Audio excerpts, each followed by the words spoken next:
श्री कृष्ण कहते हैं, ये 3 बातें समझ गए तो कभी धोखा नहीं खाओगे। जीवन के लिए सच में सत्य है।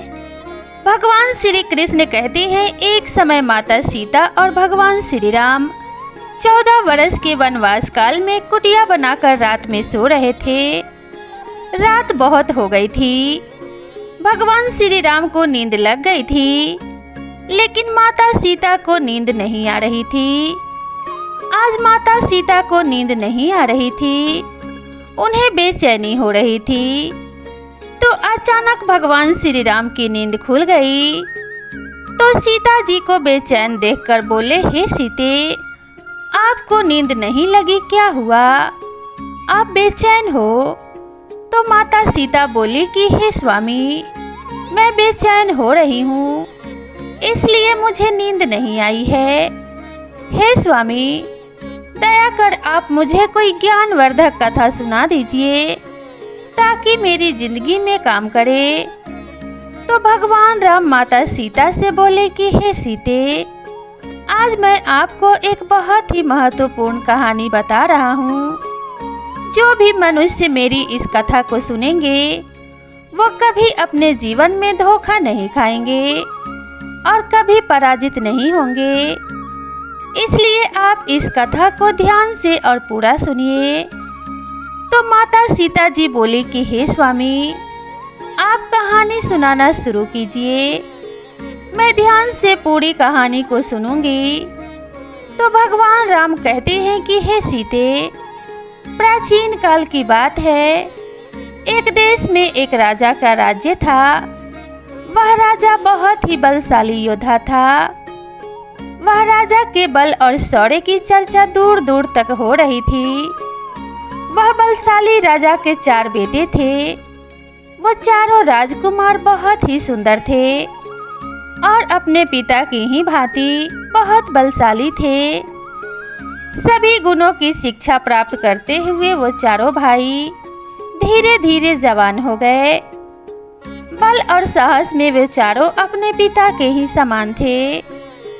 अनेकों बार वो अपने पिता के साथ युद्ध लड़े थे और युद्ध में जीते थे। इस कारण उन्हें अपने बल पर बहुत घमंड हो गया था। वह राजा अपने चारों बेटों को बहुत प्यार करता था और वह राजा कोई कार्य करता था तो वह अपने चारों बेटों से सलाह लेता था। और जो इंसान छोटे बड़े सबसे सलाह लेते हैं उनके घर में कभी भी लड़ाई झगड़े नहीं होते हैं। और कभी कभी अपने से छोटे उम्र के लोग भी बहुत ज्ञान की बात बता देते हैं। फिर धीरे धीरे चारों बेटे बड़े हो गए तो वो चारों जंगल में शिकार करने जाने लगे थे। एक दिन राजा ने अपने चारों पुत्रों को समझाया कि बेटे, तुम चारों अब बड़े हो गए हो, ये तुम अपनी इच्छा से कहीं भी घूम फिर सकते हो, परंतु तुम मेरी एक बात को कभी भी नहीं भूलना। बेटा, तुम जब भी शिकार करने जाओगे तो अपने राज्य के सामने वाले दिशा में ही जाओगे। भूल से भी कभी अपने राज्य के पीछे वाली दिशा में नहीं जाओगे। अगर तुम भूलवश भी राज्य के पीछे वाले दिशा से चले गए तो तुम बहुत बड़ी मुसीबत में फंस जाओगे। भगवान राम कहते हैं, हे सीते, राजा के चारों बेटों ने अपने पिता की बात को बड़े ध्यान से सुना और राज्य के पीछे न जाने का फैसला किए और बोले, पिताजी, हम आपकी इस बात को हमेशा ध्यान रखेंगे। हम गलती से भी कभी राज्य के पीछे वाली दिशा से शिकार करने नहीं जाएंगे। भगवान श्री राम कहते हैं कि हे सीते, फिर दूसरा दिन हुआ और रोज दिन की तरह वह चारों भाई अपने घोड़े में सवार होकर पिता की आज्ञा से राज्य के आगे वाली दिशा में शिकार करने जाते थे। और वे चारों भाई राज्य के आगे 3 दिशाओं में बहुत दिनों तक शिकार कर रहे थे। तो एक दिन राजा के चारों राजकुमार शिकार करने जंगल में गए थे। तो पूरे दिन वो शिकार ढूंढते रहे, परंतु उन्हें उस दिन कोई शिकार नहीं मिला।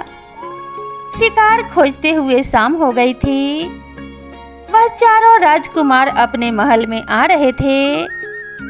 दिन भर मेहनत करने के बाद भी उन्हें कोई शिकार नहीं मिला था, तो वे चारों इस बात से बहुत दुखी थे। सुबह से गर्मी में शिकार खोजते खोजते चारों राजकुमार बहुत थक गए थे। भूख प्यास के कारण उनकी हालत और भी बिगड़ गई थी। तो वे चारों राजकुमार एक घने पेड़ के नीचे बैठकर आराम कर रहे थे।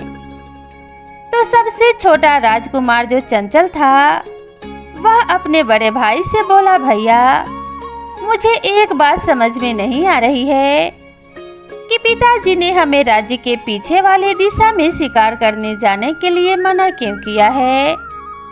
ऐसी क्या बात है? कोई तो बात है। लगता है कि पिताजी ने राज्य के आगे वाले सभी राजाओं को युद्ध में हरा दिए होंगे और पिताजी राज्य के पीछे वाले राजाओं से युद्ध में नहीं जीते होंगे। यही कारण होगा कि पिताजी हमें राज्य के पीछे जाने के लिए मना कर रहे हैं।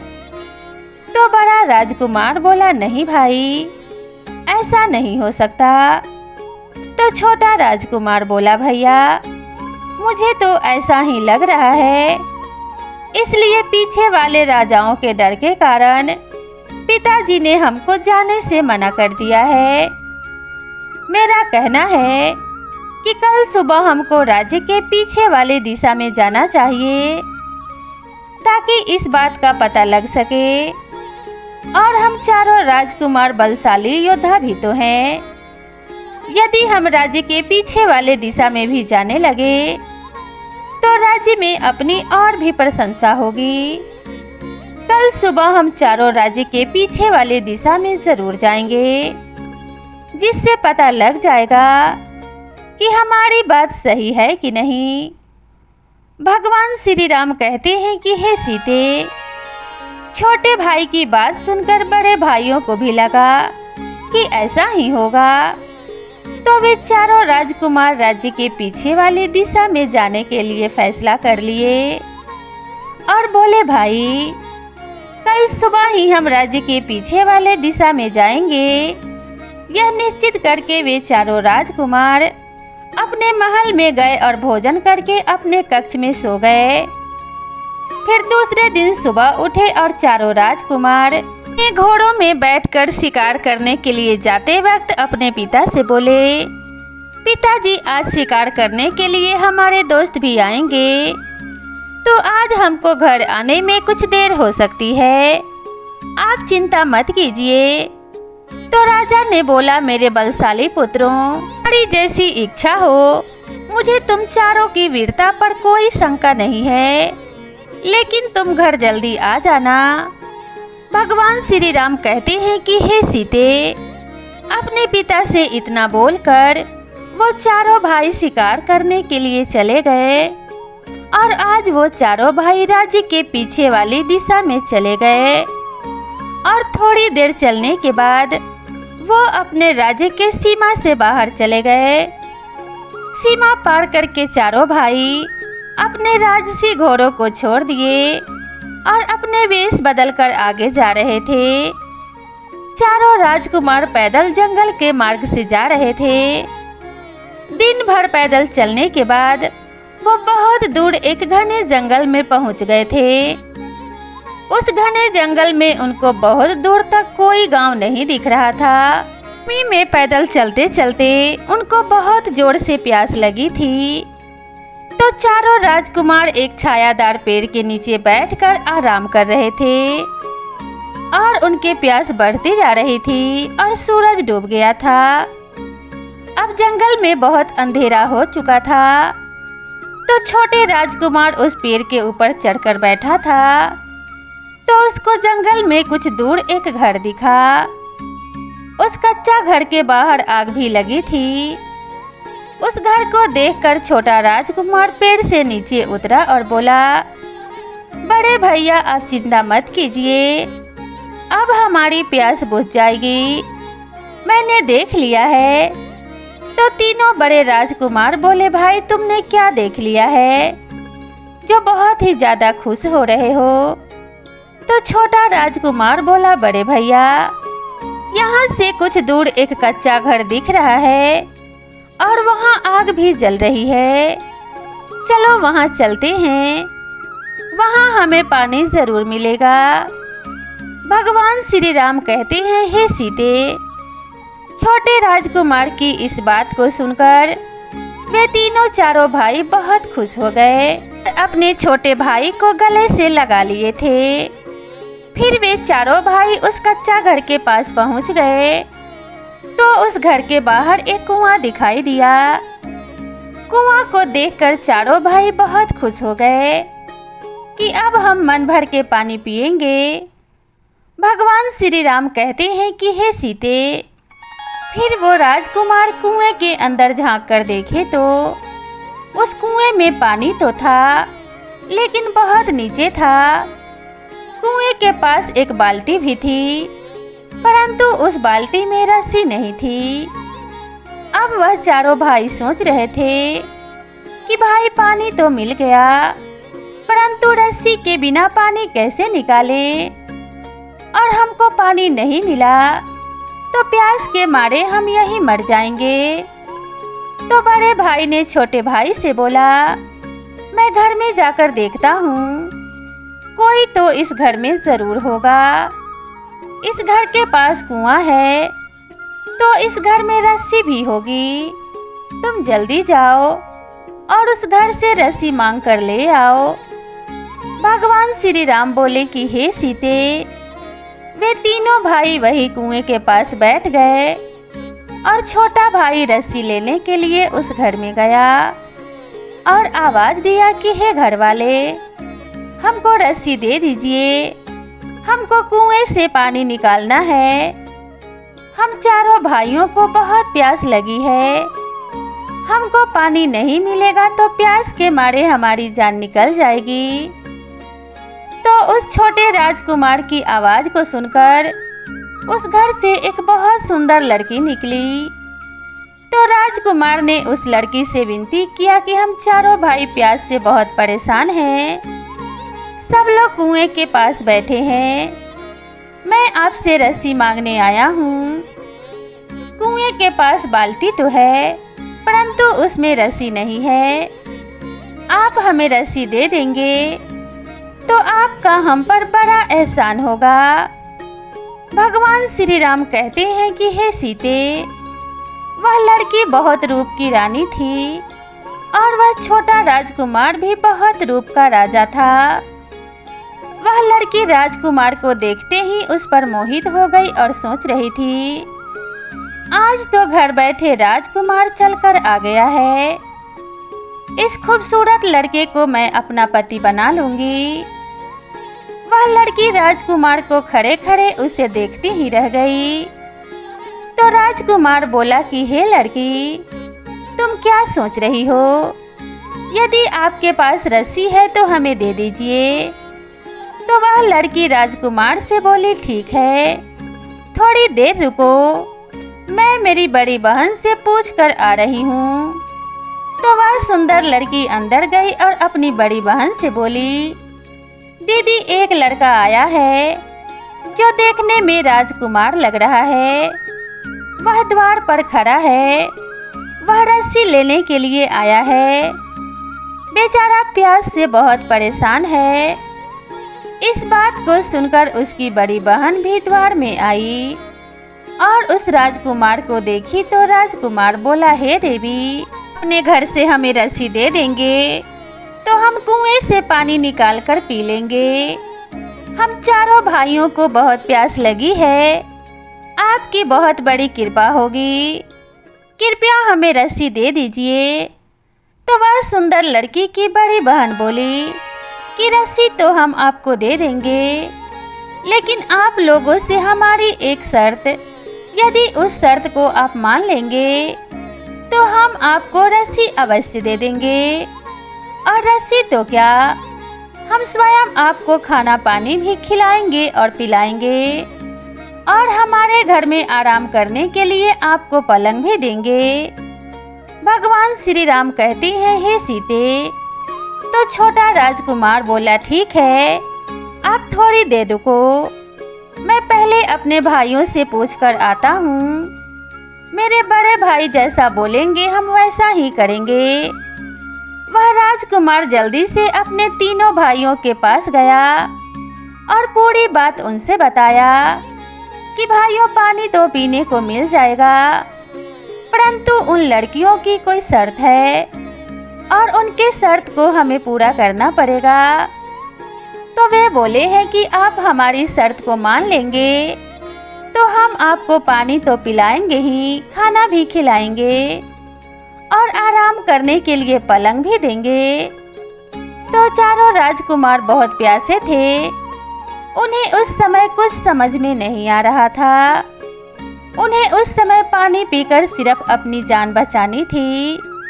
तो बड़े राजकुमार ने बोला कि ठीक है भाई, हमें पानी पीने को मिल जाए, हम उनकी वो शर्त मानने को तैयार हैं। भगवान श्री राम आगे बोले, हे सीते, अपने तीनों भाइयों से पूछकर वह छोटा राजकुमार फिर उसी घर में उस रूपवान लड़की की बड़ी बहन के पास गया और बोला, मेरे बड़े भाई आपकी शर्त मानने को तैयार हैं, परंतु हमें जल्दी से पानी पिला दीजिए और आप बता दीजिए कि आपकी शर्त क्या है। तो उस लड़की की बड़ी बहन बोली कि हे नौजवान, हमारी शर्त यह है कि हम भी 4 बहन हैं और हम चारों बहन कुंवारी हैं। आज तक हमें आपके जैसा कोई सुंदर पुरुष नहीं मिले हैं। हम चाहते हैं कि आप चारों भाई हम चारों बहनों से विवाह कर लीजिए, तो हम अपने घर में आपको पानी पिलाएंगे और स्वादिष्ट खाना खिलाएंगे और आपको आराम करने के लिए पलंग भी दे देंगे। भगवान श्री राम कहते हैं कि हे सीते, उस लड़की की बात सुनकर छोटा राजकुमार सन्नाटा में पड़ गया और वह सोचने लगा कि यह कैसी शर्त है। माता पिता के आज्ञा के बिना हम चारों भाई विवाह कैसे कर पाएंगे। फिर वह छोटा राजकुमार जल्दी से अपने भाइयों के पास गया और उनकी शर्त को बताया कि बड़े भैया उस रूपवान लड़की की भी 3 बहनें हैं और वो चारों बहन विवाह करना चाहते हैं, तो हमें पानी पीने को देंगे, नहीं तो नहीं देंगे, हमें प्यासे ही मरना पड़ेगा। वो लड़की कहती है कि अगर हम बात माने लेंगे तो पानी पीने के लिए और खाने के लिए स्वादिष्ट खाना और आराम करने के लिए चारपाई मिलेगी, और हमारी शर्त नहीं मानोगे तो पानी तो क्या, यहाँ तुम्हें बैठने के लिए भी नहीं मिलेगा। तो छोटा राजकुमार ने बोला कि भैया, हम उनसे विवाह कैसे कर पाएंगे। अगर हम उनसे विवाह करते हैं तो हमारे पिताजी गुस्सा हो जाएंगे। पिता के मान सम्मान की बात है। हमारे पिता तो हमारा विवाह बड़े बड़े राजाओं की राजकुमारियों से करेंगे। तो बड़ा राजकुमार बोला, सुनो भाइयों, यदि हम जीवित रहेंगे तभी तो हमारे पिता हमारा विवाह करेंगे।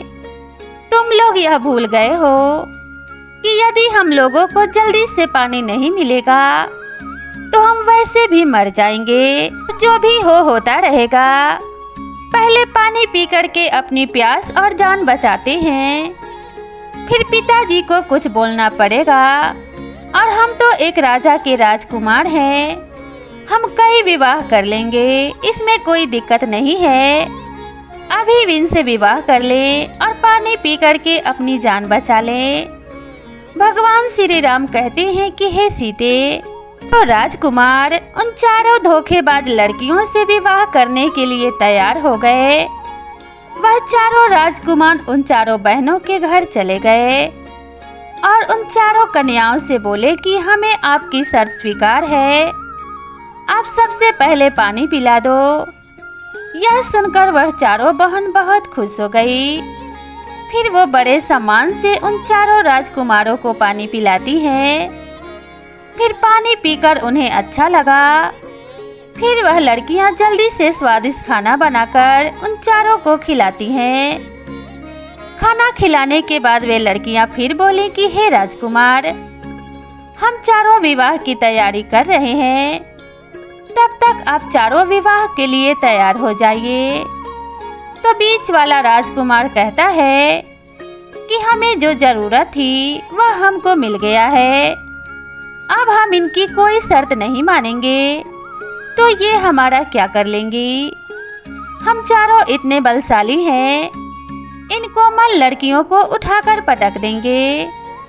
ये सोचकर बीच वाला राजकुमार बोला, लड़कियां, हम तुमसे कोई विवाह नहीं करेंगे, हमको तो पानी पीना था इसलिए बोल दिए थे। हम अपने पिताजी से पूछे बिना विवाह नहीं कर पाएंगे, हम यहाँ से जा रहे हैं। उस राजकुमार के इन बातों को सुनकर वो लड़कियां अपने असली रूप में आ गईं। तो राजकुमारों को पता चला कि ये राक्षसी हैं। उनके बड़े बड़े नाखून और बड़े बड़े दांत थे। उनके इस रूप को देखकर चारों राजकुमार बहुत ज्यादा डरते हुए बोले, हे लड़कियों, हमें माफ कर दो, हम तुमसे विवाह करेंगे। बड़े राजकुमार अपने छोटे भाइयों को समझाते हुए बोला कि ये राक्षसियां हैं, यदि हम इनकी बात नहीं मानेंगे तो ये हमको मार के खा जाएंगी। भगवान श्री राम बोले कि हे सीते, फिर उन चारों का विवाह हो गया। तो वो लड़कियां बहुत खुश हो गईं, अपने अपने पति के साथ बहुत मौज मस्ती करती थी और अपने अपने पतियों को रोज स्वादिष्ट भोजन बनाकर खिलाती थी। इसी तरह बहुत दिन बीत गए। पत्नियों के हाथ का स्वादिष्ट खाना खाकर तीनों राजकुमार खूब हट्टे कट्टे हो गए थे। उनके चेहरे पर अलग ही तेज का चमक था। इन तीनों राजकुमार ने देखा कि हमारा छोटा भाई क्यों सूख रहा है, इतना स्वादिष्ट भोजन मिलने के बाद भी यह पतला दुबला हो रहा है। तो बड़े राजकुमार अपने छोटे भाई से पूछने लगे कि तुमको क्या हुआ है, तेरी तबीयत खराब है क्या? इतना स्वादिष्ट भोजन हमें यहाँ मिल रहा है, परंतु तुम सूखते जा रहे हो, क्या तुमको कोई दुख है? तो छोटा राजकुमार बोला, भैया, मेरी पत्नी मुझे बहुत प्यार से खाना खिलाती है। मैं जब भी खाना खाता हूँ तो वह दूसरी तरफ मुंह करके रोती है और उसे रोते देखकर मैं पेट भर खाना नहीं खा पाता हूँ। यही कारण है कि मैं इतना सूख गया हूँ। मैं समझ नहीं पाता हूँ कि मेरी पत्नी क्यों रोती है और वह मुझसे बताती भी नहीं है। तो उसका बड़ा भाई बोला, जरूर कोई तो वजह है, वह खाना खिलाते समय ही क्यों रोती है, तुम उससे पूछो कि वह क्यों रोती है। तो वह छोटा राजकुमार बोला, भैया, मैं उससे अनेक बार पूछ चुका हूँ, लेकिन वह रोने का कारण मुझे नहीं बता रही है। वह मुझे इतना बोलती है कि मेरी ऐसी रोने की आदत है, जब भी मेरा मन रोने को होता है तो मैं रो लेती हूँ। वह इसी तरह का बहाना बना देती है, वह नहीं बताती है मेरे खाना खाते समय वह क्यों रोती है। और भैया, मेरे सूखने पतले होने का एक और वजह है कि मुझे घर के और माता पिता की बहुत याद आती है। भगवान श्री राम कहते हैं कि हे सीते। बीच वाला राजकुमार बोला कि भाई, मैं तुमको एक उपाय बता रहा हूँ। आज तुमको जब तुम्हारी पत्नी खाना देगी तो तुम अपनी पत्नी से बोलना कि आज मैं तभी खाना खाऊंगा जब तुम मुझे अपने रोने का कारण बताओगी, और जब तक नहीं बताओगी तब तक मैं खाना नहीं खाऊंगा, चाहे मैं भूखा ही मर जाऊंगा। तो छोटा राजकुमार बोला, अरे भाई, मुझे भूखे नहीं मरना है, वैसे भी मैं इतना सूख गया हूँ, यदि मैं खाना नहीं खाऊंगा तो मैं सही में मर जाऊंगा। तो बड़े राजकुमार बोला, अरे मूर्ख, तुझे सच में भूखे नहीं मरना है, तुमको केवल नाटक करना है और जानना है कि वह तेरे खाना खाते समय क्यों रोती है। भगवान श्री राम कहते हैं कि हे सीते, अब तो छोटे राजकुमार को बात समझ में आ गई और वह मन में विचार करने लगा कि आज रात ही मैं अपने पत्नी से ऐसा नाटक करूंगा। फिर थोड़ी देर में रात हो गई और उसकी पत्नी अपने पति के लिए खाना लेकर कमरे में आई और वह अपने पति को खाना खाने को बोली और उसकी पत्नी दूसरी तरफ मुंह करके रो रही थी। तो वह राजकुमार पूछने लगा कि हे प्रिय, तुम क्यों रोती हो? जब भी मैं खाना खाता हूँ तब तुम क्यों रोती हो? आज तुमको बताना ही पड़ेगा। तो उसकी पत्नी बोली, पिया जी अब खाना खा लें, मेरी तो आदत है, जब भी मेरा मन करता है तो मैं रो लेती हूँ। तो वह छोटा राजकुमार समझ गया था कि मेरी पत्नी मुझसे झूठ बोलती है। तो वह बोला कि हे प्रिय, तो तुमको बताना ही पड़ेगा कि तुम क्यों रोती हो। अगर तुम नहीं बताओगी तो मैं भूखे ही मर जाऊंगा। अब मैं खाना नहीं खाऊंगा। तो वह राजकुमार की पत्नी बोली, अरे पिया जी अब ऐसा मत कीजिए, आप मर जाएंगे तो मैं कहाँ जाऊंगी? मैं आपसे बहुत प्रेम करती हूँ। चलो मेरे रोने का कारण आपको मैं बता रही हूँ।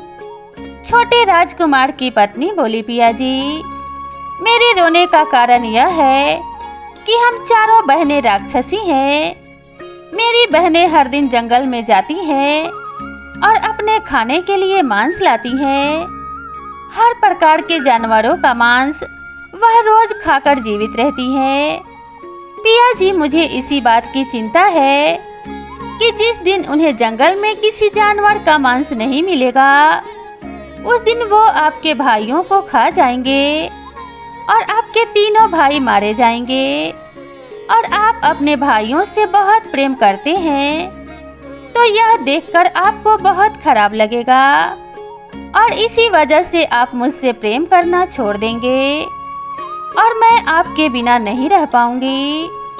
आपके साथ मैं अपने बहनों की तरह नहीं कर सकती हूँ, इसीलिए कि मैं आपसे बहुत प्रेम करती हूँ। लेकिन मेरी जो तीनों बहनें हैं वह किसी से सच्चा प्रेम नहीं करती हैं। उन्हें जिस दिन अपनी भूख मिटाने के लिए भोजन नहीं मिलेगा तो वह अपने पति को ही खा जाएंगी। इसी बात को लेकर मैं बहुत दुखी हूँ कि कहीं मेरी बहनों की वजह से मुझे आपसे दूर न होना पड़े। इस कारण आप मेरा परित्याग न कर दें। तो वह छोटा राजकुमार बोला कि प्रिय, अगर यह बात है तो मेरे भाइयों की जान संकट में है और कभी भी उनकी पत्नियां उन्हें अपना भोजन बना लेंगी, तो तुम्हारी बहनों से बचने का कोई रास्ता नहीं है। तो उसकी पत्नी बोली, पिया जी मैं आपको और आपके भाइयों को मेरी बहनों से बचा सकती हूँ, लेकिन मेरी एक शर्त है। आप चारों भाइयों को मेरी शर्त माननी पड़ेगी।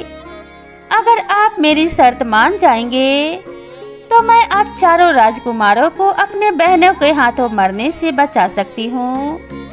भगवान श्री राम कहते हैं कि हे सीते, अपने पत्नी की बातें सुनकर वह छोटा राजकुमार बोला, प्रिय मैं अपने तीनों भाइयों से पूछ लेता हूँ, यदि वो तुम्हारी शर्त को मान लेंगे तो मैं आकर तुमको बताता हूँ। भगवान श्री राम कहते हैं कि हे सीते, फिर वह तीनों बहनें अपने भोजन की तलाश में जंगल में चली गई और वह छोटा राजकुमार की पत्नी नहीं जाती थी। तो छोटा राजकुमार अपने तीनों बड़े भाइयों से सलाह मशवरा करने के लिए गया और बोला, बड़े भैया मेरी बात ध्यान से सुनो। मेरी पत्नी ने रोने का कारण बता दिया है। उसके रोने का कारण यह है कि उसकी जो 3 बहनें हैं वह एक राक्षसी हैं। वह जंगल से अपने खाने के लिए मांस लाती हैं। मेरी पत्नी कहती है कि जिस दिन उन्हें जंगल में खाने के लिए मांस नहीं मिलेगा, उस दिन वो आप तीनों को मार कर खा जाएंगी। इसलिए हम सबके प्राण संकट में हैं। कभी भी हमारी पत्नियां हमें मार कर खा लेंगी। तो वह बड़े राजकुमार बोला, भाई इस संकट से बचने का कोई रास्ता तो होगा। तुम अपने पत्नी से पूछो कि हम इन राक्षसों से बचकर कैसे भाग सकते हैं। तो वह छोटा राजकुमार बोला, भैया मैंने अपने पत्नी से पूछ लिया है और उसने बता दी है कि वह हमें मरने से बचा लेगी, लेकिन उसकी एक शर्त है। तो बीच वाला राजकुमार बोला, अरे भाई तू उस दिन भी एक शर्त लेकर आया था और तेरी उस शर्त के कारण आज हम इतनी बड़ी मुसीबत में फंस गए हैं। आज तू फिर एक शर्त लेकर आया है, जाकर अपने पत्नी को बोल दे कि हम उसकी कोई शर्त नहीं मानेंगे। तो बड़े राजकुमार ने बोला, अरे भाई यह समय आपस में लड़ाई झगड़ा करने का नहीं है। यदि हमारे प्राण संकट में हैं और वह हमारे प्राण बचा सकती है तो हमें उसकी शर्त मानना बहुत जरूरी है। बड़ा राजकुमार बोला, भाई हम तुम्हारी पत्नी की शर्त मानेंगे। जाकर अपने पत्नी से बोल दो कि वह हम सबके प्राण बचा ले। तो वह छोटा राजकुमार अपने कमरे में गया और अपने पत्नी से बोला, मेरे प्रिय भाई बोले हैं कि तुम्हारी शर्त को मान लेंगे। अब तुम हमें बताओ कि क्या करना पड़ेगा और तुम्हारी शर्त क्या है। भगवान श्री राम कहते हैं, हे सीते। तो छोटे राजकुमार की पत्नी बोली, पिया जी मेरी बस एक ही शर्त है कि मैं आपके साथ अपना जीवन मरते दम तक बिताना चाहती हूँ। मुझे आपके साथ रहना है, इसलिए आपको अपने साथ मेरे प्राण भी बचाने पड़ेंगे। यही मेरी शर्त है। तो वह छोटा राजकुमार बोला, प्रिय यदि तुम हमारी जान बचा रही हो और अपनी बहनों को धोखा दे रही हो तो हम तुम्हारी जान अवश्य बचाएंगे। तुम बताओ कि हमें क्या करना पड़ेगा। तो वह बोली, पिया जी अब चारों को शिकार करने के लिए जंगल में जाना पड़ेगा। जंगल में जाकर अपने आप को घायल कर लेना और वापस आ जाना। फिर आपको घायल देखकर मेरी बहनें पूछेंगी कि जंगल में क्या हुआ है, आप घायल कैसे हो गए हैं। तो आप कहना कि जंगल में कुछ लुटेरे थे जिनके घोड़े बहुत तेज दौड़ते हैं और वो हमारे थोड़े धन लूट लिए हैं। हमारे घोड़े बहुत धीरे दौड़ते हैं, इसलिए हम उनसे हार गए हैं। भगवान श्री राम बोले कि हे सीते। उस छोटे राजकुमार की पत्नी बोली, पिया जी उसके बाद मेरी बहनें आपसे पूछेंगी कि आपको क्या चाहिए। तो आप कहना कि हमें आपके तेज दौड़ने वाले घोड़े चाहिए। हम शिकार करने जाएंगे और अच्छे शिकार करके लाएंगे। तो वह मेरी बहनें आपको तेज भागने वाले घोड़े दे देंगी और आप चारों भाई उन घोड़े में बैठकर जंगल को पार करके अपने राज्य में चले जाना। अगर एक बार आप इस जंगल को पार कर लोगे तो मेरी बहनों की शक्ति काम नहीं करेगी, क्योंकि हमारी शक्ति सिर्फ इसी जंगल में ही काम करती है और जंगल की सीमा के बाहर हमारी कोई शक्ति काम नहीं करती है। यदि आप एक बार इस जंगल को पार कर लिए तो मेरी बहन आपका कुछ भी नहीं बिगाड़ सकती है और आप सभी के प्राण बच जाएंगे। भगवान श्री राम कहते हैं कि हे सीते। तो छोटे राजकुमार को अपने पत्नी की बात समझ में आ गई। वह तुरंत अपने भाइयों के पास गया और उनको पूरी बात बता दी कि हमें कैसे अपने प्राण बचाकर यहाँ से जाना है। तो चारों राजकुमार पूरी योजना को समझ गए थे। दूसरे दिन वह राजकुमार शिकार करने का बहाना बनाकर जंगल में चले गए और जंगल में जाकर एक दूसरे को घायल कर लेते हैं। और चारों राजकुमार वापस घर पर आ गए और घर आए तो उनकी पत्नियों ने देखा कि हमारे पति बहुत घायल हैं और उनके शरीर से रक्त बह रहा है। तो वह सभी पूछने लगी कि आपकी ऐसी हालत किसने किया। जंगल में ऐसी किसकी हिम्मत है जो हमारे पतियों के साथ ऐसा करता है। तो वे चारों राजकुमार बोले कि जंगल में आज लुटेरे आए थे और उनके घोड़े बहुत तेज दौड़ते थे। वो हमारे घोड़े और धन लूट लिए हैं। इसलिए हम उनसे हार गए हैं। तो वह पत्नियां पूछने लगी कि पिया जी बताइए हम आपकी क्या मदद करें। चाहे तो हम उन लुटेरों को मारकर आपके चरणों में लाकर रख देंगे। तो वह राजकुमार बोले नहीं प्रिय, आप एक स्त्री हो, यदि हमारे शत्रु को आप मारोगी तो इससे हमारी बहुत बदनामी हो जाएगी। सब बोलेंगे कि राजकुमार कमजोर हैं, अपने शत्रु को अपने स्त्री से मरवा रहे हैं। तो वह पत्नियां बोली कि बताइए हम आपके लिए क्या करें। तो वह राजकुमार बोले प्रिय, हमारे घोड़े तो चले गए, अब कल फिर वहां लुटेरे आएंगे। यदि आप हमें अपने तेज दौड़ने वाले घोड़े दे दें तो हमारी बहुत मदद होगी। हम जंगल से आपके लिए अच्छे अच्छे शिकार करके लाएंगे। भगवान श्री राम कहते हैं कि हे सीते। राजकुमारों की बात सुने तो उनकी पत्नियां सोच रही थी कि ठीक ही बोल रहे हैं, यदि यह अच्छे अच्छे शिकार करके लाएंगे तो हमारा भी पेट भरेगा।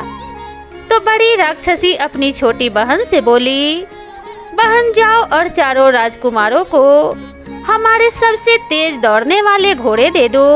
और छोटी राक्षसी चारों राजकुमारों को बगीचे में ले जाकर सबसे तेज दौड़ने वाले घोड़े दे देती है और बोली बहुत जल्दी आप इस जंगल की सीमा को पार कर लेंगे। तो वह चारों राजकुमार उस छोटी राक्षसी का बहुत बहुत धन्यवाद करते हैं और बोलते हैं कि आपने हमारी जान बचाई है, हम आपके बहुत आभारी हैं। तो वह राक्षसी बोली, राजकुमारों मैंने आपकी जान तो बचा ली, लेकिन आपको मेरी शर्त को याद रखना होगा। आपको भी मेरी जान बचानी है। यदि आपसे कोई पूछेंगे कि आपको यहाँ से बचने का रास्ता कौन बताया है तो आप चुप रहना, मेरा नाम मत बताना। यदि आप बता दोगे कि मैं आपकी मदद कर रही हूँ तो मेरी बहन मुझे जिंदा खा जाएंगे। भगवान श्री राम बोले कि हे सीते। चारों राजकुमार बोले, हम आपकी जान जरूर बचाएंगे, हम किसी को नहीं बताएंगे कि हमें यहाँ से भागने के उपाय आपने बताया है। तो वह चारों राजकुमार जाकर अपने कमरे में सो जाते हैं और आराम करने लगते हैं। चारों बहुत खुश थे कि कल हम इस नरक से मुक्त होकर अपने राज्य चले जाएंगे और अपने पिताजी से मिलेंगे। फिर दूसरा दिन शुरू हुआ और वो चारों राजकुमार तेज दौड़ने वाले घोड़े लेकर शिकार करने के लिए चले गए। यहाँ तीनों राक्षसी को पता नहीं है कि हमारे पति वापस नहीं आएंगे। वो चारों राजकुमार अपने घोड़े को भगाते हुए शाम तक जंगल की सीमा को पार कर लिए। शाम हो चली तो राक्षसी देखती है कि अंधेरा लग गया है, लेकिन हमारे पति अभी तक नहीं आए हैं।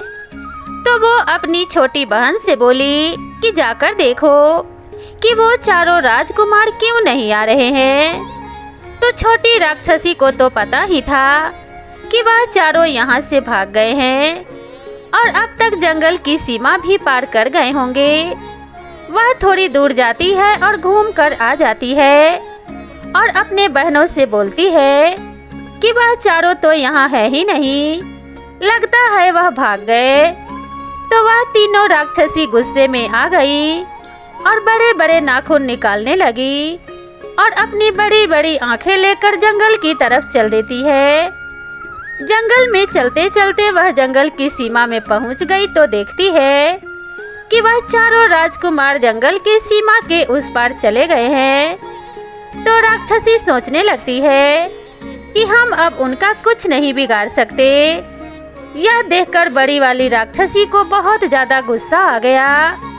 वह बोली, राजकुमारों अब आप बच गए हो, अब हम आपका कुछ भी नहीं बिगाड़ सकते हैं, लेकिन जाते जाते हमें यह बता दीजिए कि यहाँ से भागने का रास्ता आपको किसने बताया था। आपको कहाँ से पता चला कि जंगल के सीमा के पार हमारी शक्ति काम नहीं करती है। तो वो तीनों बड़े राजकुमार थे। वो सोचे कि हम तो अपने प्राण बचा ही लिए हैं, अब हमें इस छोटी वाली राक्षसी से क्या मतलब है? चलो इन्हें बता देते हैं कि तुम्हारी ही छोटी बहन ने तुम्हारे साथ धोखा किया है और हमारे प्राण बचाए हैं। तो वो तीनों राजकुमार बताने ही वाले होते हैं। तो वह छोटा राजकुमार बोला, भैया कृपया करके आप ऐसा मत कीजिए। मेरी पत्नी ने हम सबके प्राण बचाए हैं और अंत में हमको उसके साथ धोखा नहीं करना चाहिए। यदि हम ऐसा करेंगे तो हमें बहुत बड़ा पाप लगेगा। भगवान श्री राम बोले कि हे सीते, परंतु वो तीनों बड़े राजकुमार बहुत ही गुस्से में थे और बहुत ही दुष्ट थे। वह अपना वचन भूल गए जो उस छोटी राक्षसी को दिए थे। वह जंगल की सीमा के पार उस पर चिल्लाते हैं कि राक्षसी, तुम्हारी छोटी बहन ने ही तुम्हारे साथ धोखा किया है और उसी ने हमें तुमसे बचने का रास्ता बताया है। तो यह बात जानकर तीनों राक्षसी बहुत गुस्से में आ गई और तुरंत अपनी छोटी बहन पर टूट पड़ी और उसे नोच कर खा गई। देखकर छोटे राजकुमार को बहुत दुख हुआ और वह रोने लगा और बोला, भैया आपने ऐसा क्यों किया? उसने हमारे प्राण बचाए थे, आपको ऐसा नहीं करना चाहिए था। तो वह बड़े राजकुमार बोले, अरे मूर्ख, इससे हमारा कोई लेना देना नहीं है। यह एक राक्षसी थी, तू इससे इतना प्रेम क्यों कर रहा है? हमारे राज्य में चल, पिताजी बहुत सुंदर राजकुमारी से तेरा विवाह कर देंगे। भगवान श्री राम कहते हैं, हे सीते, इतना बोलकर वो तीनों राजकुमार अपने राजमहल के लिए चल दिए। यहाँ तीनों राक्षसी भी अपनी छोटी बहन को मारकर उसकी हड्डियों को फेंककर अपने घर वापस चली गई।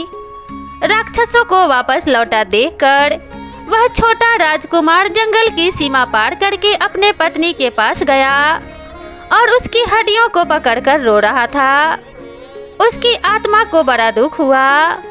वह सोच रहा था कि मैं अपने पत्नी से बहुत प्रेम करता था, लेकिन मेरे भाइयों के कारण आज मेरी पत्नी की मृत्यु हो गई।